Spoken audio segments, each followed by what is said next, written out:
कन्नौज पहुंचे सपा सुप्रीमो का भाजपा पर हमला। कहा बातें इनकी विकास की हैं, काम इनके विनाश के। 5 राज्यों के नतीजे पर बोले भाजपा के लिए ये चिंता का विषय है। जनता ने परिवर्तन के लिए वोट किया। यूपी में निवेश पर व्यंग्य करते हुए कहा कि कहां हुआ निवेश। करोड़ों खर्च करने के बाद अब सरकार जमीनें ढूंढ रही। अखिलेश यादव बोले सपा के साथ जो दल थे वो साथ आते तो इंडिया गठबंधन 80 हराव का नारा देगा। एमपी में मोहन यादव को सीएम बनाने पर कहा ये 24 तक है। लोकसभा में घुसपैठ पर कहा कि यह कहीं ना कहीं साजिश भी है और सेंग भी। इसी बहाने लोगों को डराने की साजिश भी हो सकती है। कहा नौजवान बेरोजगारी से दुखी थे, इसलिए सरकार की आंखें खोलने के लिए उठाया कदम। इंडिया गठबंधन के भविष्य के सवाल पर कहा राज्यों के नतीजों से मजबूत होगा गठबंधन। अखिलेश यादव ने ईवीएम हटाने का नारा भी दिया। कहा विकसित देश की बराबरी कर रहे, लेकिन वहां की तरह बैलेट से चुनाव नहीं करा रहे। कहा 24 में बीजेपी को हराएंगे, ईवीएम हटाएंगे। कन्नौज सदर क्षेत्र के एक होटल में निजी कार्यक्रम में अचानक पहुंचे सपा सुप्रीमो अखिलेश यादव। मेरा मानना है कि आने वाले समय में परिवर्तन होगा, बीजेपी हटेगी और मैंने नारा दिया है कि सभी दल साथ आएं, खासकर जो समाजवादी पार्टी के साथ गठबंधन में थे। गठबंधन 80 हराव का नारा देगा। जब 80 हारेंगे तभी भारतीय जनता पार्टी हटेगी और भारतीय जनता पार्टी हटने से ही देश खुशहाली के रास्ते पर जाएगा।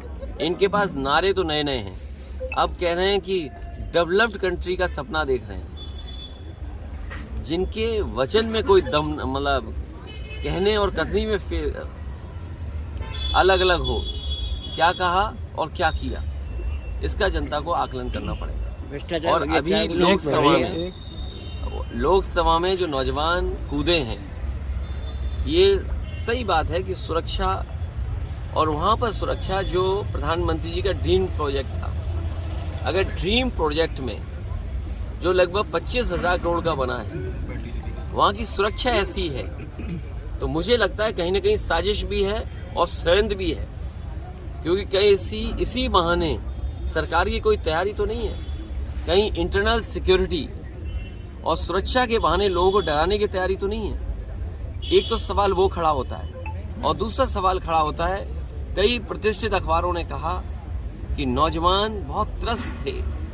नौजवानों के परिवार से जब जर्नलिस्टों ने बात की तो परिवार के सदस्यों ने बताया कि नौजवान दुखी थे, उन्हें रोजगार और नौकरी नहीं मिल पा रही थी। इसी वजह से गूंगी बहरी सरकार को जगाने के लिए वो नौजवान लोकसभा में कूद गए। भैया एमपी में यादव मुख्यमंत्री बनाया है भाजपा ने, इसको यूपी से जोड़कर देखा जा रहा है, क्या मानते हैं, क्या असर डालेगा 24 के चुनाव में? ये केवल 24 तक हैं और 24 के बाद क्या होगा वो आप जानते हो क्या होगा। ये केवल दिखाने के लिए हैं, जो कहावत है ना वो वही है कहावत। ये केवल दिखाने के लिए है, क्योंकि मध्य प्रदेश की बात आपने कही है। मध्य प्रदेश में ये कहा गया और अखबारों में आज भी निकल रहा है, सोशल मीडिया पे आज भी चल रहा है कि जो लाडली योजना थी उसकी वजह से सरकार बनी। देश के प्रधानमंत्री जी ने भी ये कहा कि महिलाओं का वोट ज़्यादा मिला। अब आप खुद कल्पना करिए कि लोकतंत्र में जिस नेता की वजह से सरकार बनी हो वही मामा दुखी हो, मामा को दुखी करना ये अच्छी बात नहीं है। और इसका परिणाम जो आने वाला है तो वो आने वाले समय में 24 को आप देख लेंगे। 24 में भैया इंडिया गठबंधन को लेकर क्या? इंडिया गठबंधन होगा और मैंने पहले भी कहा कि ये जो परिणाम आए हैं इससे इंडिया गठबंधन और मजबूत होगा। और ईवीएम को लेकर आपने भी जनसंग्रह की बात करी थी, विपक्ष का ये कहना है कि जब वो जीतते हैं तो ईवीएम को ठेकेदार नहीं फोड़ते हैं। ये आप कुछ जानते नहीं हैं, आप पत्रकारिता है तो ठीक से करें पत्रकारिता, और किसी की बात को ये ना कहें। समाजवादियों ने कहा कि अगर आप अमेरिका से नकल कर रहे हो, आप डेवलप्ड कंट्री बनना चाहते हो, तो जो डेवलप्ड कंट्री में व्यवस्था है वोट डालने की, उसको क्यों नहीं अपना रहे हो आप?